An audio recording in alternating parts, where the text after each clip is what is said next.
मेरा सवाल आपसे ये है, 16 अगस्त को बच्चों के लिए आप लोग स्कूल खोलने के लिए जा रहे हैं। वैक्सीनेशन बच्चों का करवाया नहीं गया है, स्कूल खोलने की इजाजत आप लोगों की ओर से दे दी गई है। खासतौर से पेरेंट्स संगठन का ये मानना है कि ये फैसला सरकार का अभी ठीक नहीं है जब तक बच्चों का वैक्सीनेशन नहीं हो जाता है। देखिए, सरकार ने दोनों तरीके की यहाँ पर डिमांड्स थी। तमाम जो अभिभावकगण थे उनके प्रतिनिधिमंडल भी मिले, तमाम नेताओं के भी वक्तव्य आए हैं। यहाँ की जो स्थिति कोरोना की थी वो भी काफ़ी नियंत्रित जब हो गई, तब 9 से और 12 तक के क्लासेस को और डिग्री कॉलेजेस को केवल हमने खोलने का निर्णय लिया। और पूरे भारतवर्ष में जहाँ भी विद्यालय खुले, उत्तर प्रदेश में सबसे सुरक्षित व्यवस्था हमने रखा है। लेकिन बिना वैक्सीन के बच्चों का स्कूल जाना क्या ठीक है? आप आइए क्वेश्चन करेंगे, इसका जवाब तो छोटा बच्चा भी दे देगा कि वैक्सीनेशन भी बच्चों का है ही नहीं पूरे भारतवर्ष में। तो यही तो सवाल पूछा जा रहा है कि क्योंकि दूसरी लहर जो आई थी उसने पूरे देश को स्तब्ध कर दिया था। ऐसे में कौन सा ऐसा पेरेंट्स होगा जो अपने बच्चों के जीवन से खतरा मोल लेगा? हम लोग 50% एक पाली पे उनका कोविड-19 की गाइडलाइन को पूरा करते हुए उनकी उपस्थिति को हम लोगों ने रखा है। उपस्थिति को अनिवार्य नहीं रखा है। 50% 4 घंटे सुबह आएंगे, 50% शाम को आएंगे। 12:30 से 4:30 आएंगे, सुबह 8 बजे से और 12 बजे तक आएंगे, ये हमने रखा है।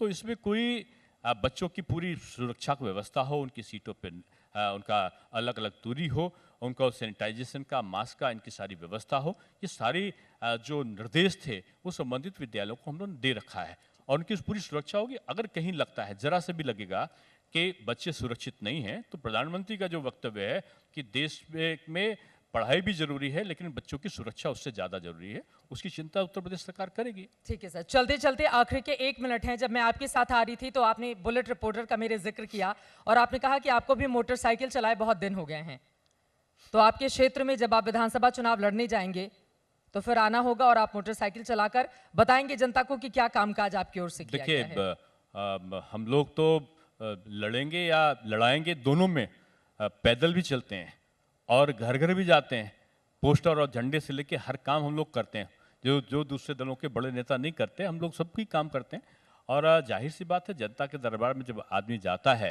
तो अपने कार्यों को, अपने भविष्य की प्रस्तावना को लेकर जाता है।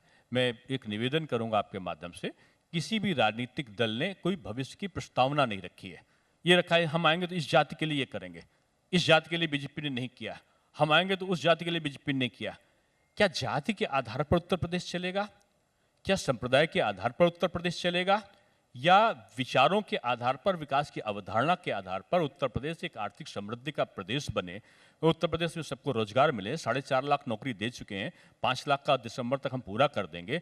करोड़ों की तादाद पे हमने उद्योगों के अंतर्गत अप्रत्यक्ष रूप में रोजगार सृजित किए हैं। स्टार्टअप से 5 लाख दिए हैं, जो निजी क्षेत्र में है कई लाख नौकरियां हमने दी हैं। तो ये एक रोजगारों का प्रदेश बनाया है, निवेशों का प्रदेश बनाया है। कल अमेरिका के डेलीगेशन आपने देखा होगा, मुझसे मिलने आया और उसने उत्तर प्रदेश के साथ संबंधों को कहा कि नोएडा को, आगरा को हम सिस्टर सिटी बनाना चाहते हैं। नोएडा को देखकर आके वो कह रहे थे इतनी जल्दी कोई डेवलप हो जाएगा, इसकी मैंने कल्पना नहीं की थी। आज मोबाइल बनता है उत्तर प्रदेश, जो भारतवर्ष में 54% उत्तर प्रदेश में बन रहा है। तो ये तमाम मुद्दे आपको वोट दिलवाएंगे? चलते चलते एक लाइन में सर, देखिए, बीजेपी सत्ता पर काबिज होना वोट के लिए कोई काम नहीं करती। हम सत्ता में आए थे, तत्काल हमने किसानों का ऋण माफ कर दिया था। तब चुनाव कहाँ थे?